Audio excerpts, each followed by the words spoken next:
Hi everyone. In today's video we are going to talk about these beautiful plants. They are the gerberas, also called the Gerber daisies or also called the Transvaal daisies.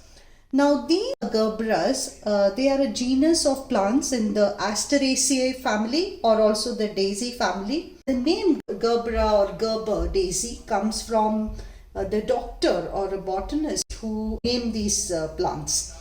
If you look at these plants, they are native to the tropical regions of South America, Africa and Asia. Huge attention getters with showy, long-lasting blooms, stems and impressive green foliage as well.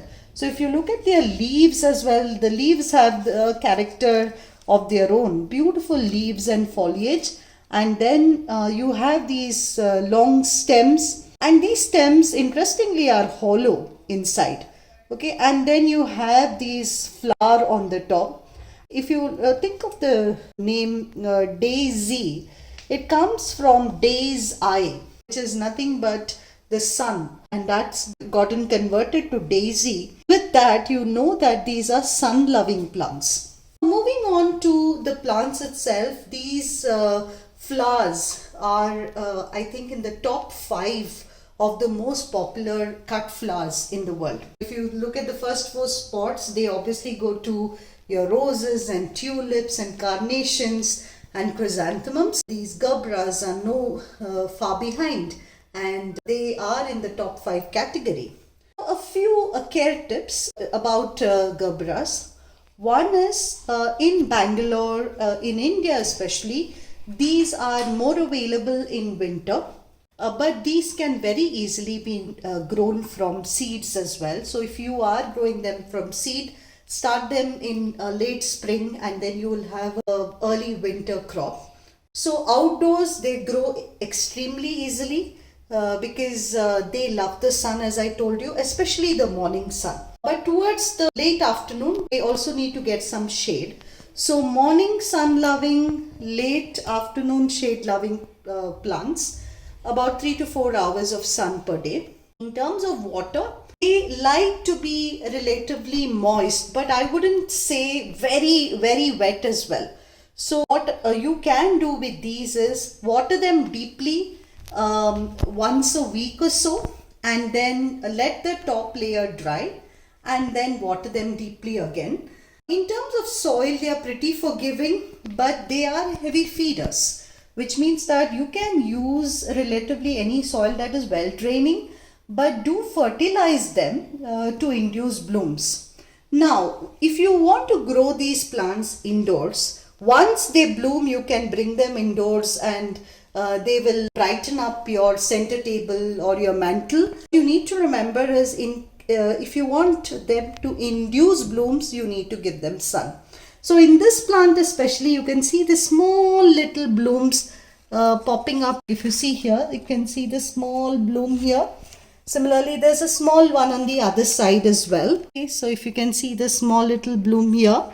So this is how the blooms come. And if you see the plant itself, it comes from a single crown. And everything, the whole plant comes from a single crown, including the blooms and the leaves. Leaves have the beauty of their own. If you look after these plants well, they can last you multiple seasons. But mostly these days what is available in the nurseries is primarily plants that last for one season. But having said that, if you take care of them well, they can last you multiple years, multiple seasons. Sometimes the same plant will develop an additional stalk or another small little plant will arise from here, and you can split it up. Okay, that's how these propagate as well. So apart from seed propagation, propagating by division is an easy way to divide this plant. While it is a winter blooming plant mostly, right now, given that it is so well known in the cut flower industry, it is mostly grown in polyhouses and it's available across all seasons, especially in the Indian context. So while this plant is quite that way very flexible to ranges of temperature, it doesn't like very hot temperatures or very cold temperatures, and especially vulnerable to very cold temperatures. So if the temperatures go very low, especially below 10 degrees or so, I would recommend getting them indoors and to keep them a little warm. So they are the type of plants that like the temperatures that you and I like. So they don't like very cold temperatures or very warm temperatures. In terms of pests, one thing to note is that more than pests, these plants are pretty susceptible to fungus. Okay, to spraying neem oil or sprinkling some cinnamon powder on a regular basis, say about every 15 days or so, is a good way to keep fungus out of these plants.